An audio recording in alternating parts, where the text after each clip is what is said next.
Assalamualaikum warahmatullahi wabarakatuh.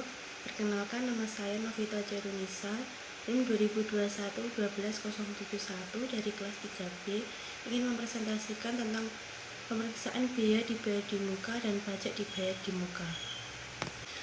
Biaya dibayar di muka adalah biaya yang telah terjadi yang akan digunakan untuk aktivitas perusahaan yang akan datang. Contohnya, premi asuransi, sewa dibayar di muka untuk masa 1 tahun yang akan datang, biaya lain-lain dibayar di muka. Pajak dibayar di muka. Pajak yang dibayar oleh perusahaan setiap bulan atau dipotong atau dipungut oleh pihak ketiga dan akan diperhitungkan. Contohnya, PPh 22 dari impor barang, PPh 23 dari bunga, dividen, royalti, manajemen fee, PPh 25 setoran masa pajak penghasilan, dan PPN masukan. Tujuan pemeriksaan biaya dan pajak dibayar di muka ada 5. 1. Untuk memeriksa apakah terdapat internal kontrol yang cukup baik atas biaya dan pajak dibayar di muka. 2. Untuk memeriksa apakah biaya yang mempunyai kegunaan untuk tahun berikutnya sudah dicatat sebagai biaya dibayar di muka. 3. Untuk memeriksa apakah biaya dibayar di muka yang mempunyai kegunaan untuk tahun berjalan telah dibebankan atau dicatat sebagai biaya tahun berjalan. 4. Untuk memeriksa apakah pajak dibayar di muka didukung oleh bukti setoran atau pemungutan pajak yang sah dan lengkap sehingga bisa diperhitungkan sebagai kredit pajak pada periode akhir.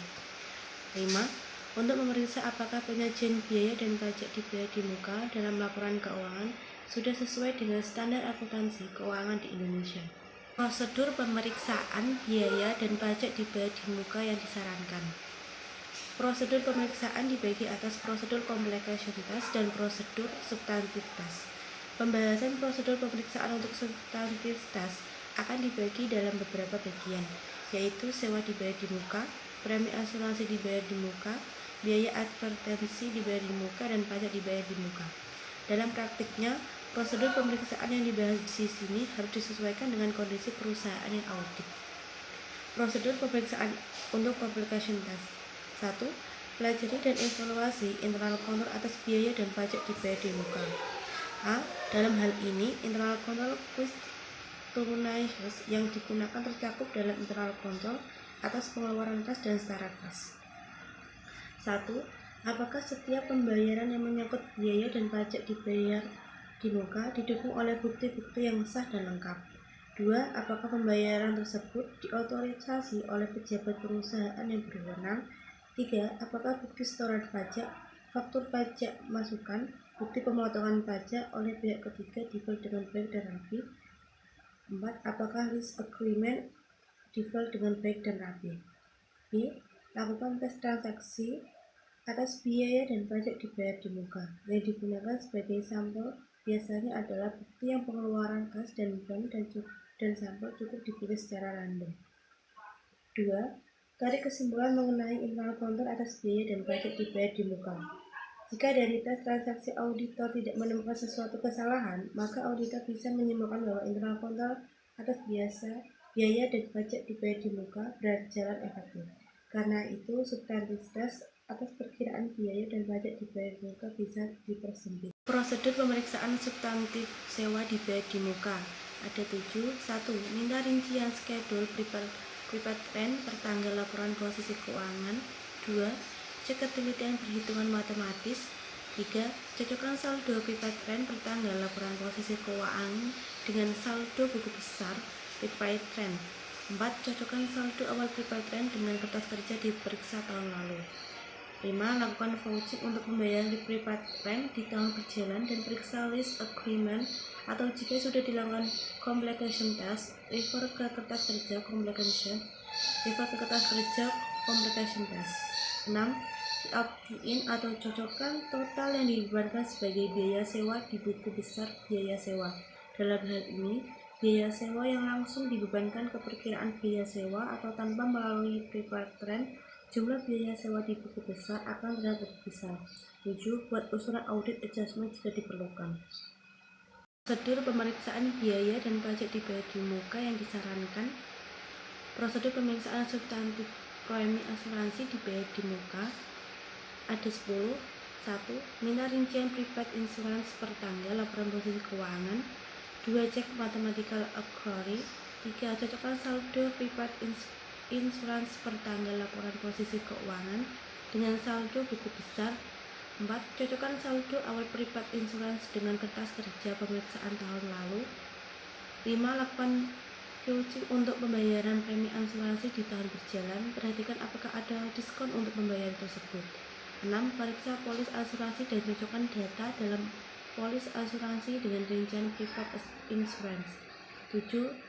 Tiap total yang dibebankan sebagai biaya asuransi di buku besar biaya asuransi.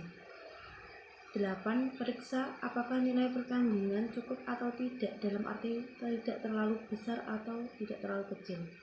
10. Perhatikan apakah di dalam polis asuransi terdapat blanket clause, maksudnya apakah dalam polis asuransi tersebut ada salah satu pasal yang menyebutkan bahwa kalau terjadi klaim karena yang diasuransikan terbakar atau hilang, maka ganti rugi harus dibayarkan kepada bank.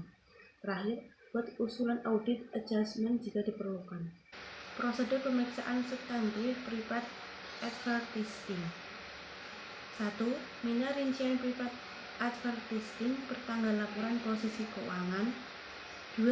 Cek voting dan cocokkan saldo akhir prepaid advertising ke buku besar dan saldo awal ke kertas kerja pemeriksaan tahun lalu. 3. Periksa bukti pembayaran dan surat perjanjian untuk iklan di TV atau radio, billboard, dan bukti pembelian untuk barang-barang souvenir. 4. Periksa kebenaran pembebanan ke biaya untuk barang-barang souvenir yang harus dilakukan stock of name atau perhitungan fisik pada akhir tahun. Prosedur pemeriksaan substantif prepaid tax. 1. Minta rincian prepaid tax per tanggal laporan posisi keuangan. 2. Cek voting dan cocokkan saldonya dengan buku besar. 3. Untuk pajak penghasilan, bandingkan angka prepaid tax dirincian dengan SPT PPh Badan. 4. Untuk pajak pertambahan nilai PPN masukan dibandingkan dengan angka prepaid tax dirincian dengan SPT masa SPM. Contoh kertas kerja pemeriksaan prepaid tax bisa dilihat di Exhibit 13.5. Contoh kertas kerja di pemeriksaan dengan indeks G1, G2, dan G3 merupakan contoh supporting schedule. Contoh top schedule bisa dilihat dari Exhibit 13.2 dengan indeks G. Di dalam top schedule biasanya si auditor harus mencantumkan kesimpulan dari hasil pemeriksaan atas perkiraan tersebut. Apakah menurut pendapat auditor perkiraan hal tersebut disajikan wajar atau tidak. Hal-hal mengenai sewa operasi ada 5. 1. Jumlah pembayaran sewa yang harus dibayar selama masa sewa. 2. Jumlah pembayaran sewa selama periode berjalan yang diakui sebagai beban sewa. 3. Jaminan yang diberikan sehubungan dengan transaksi sewa. 4. Keuntungan atau kerugian yang ditangguhkan beserta amortisasinya sehubungan dengan transaksi jual dalam sewa balik. 5. Ikatan-ikatan penting yang dipersyaratkan dalam perjanjian sewa.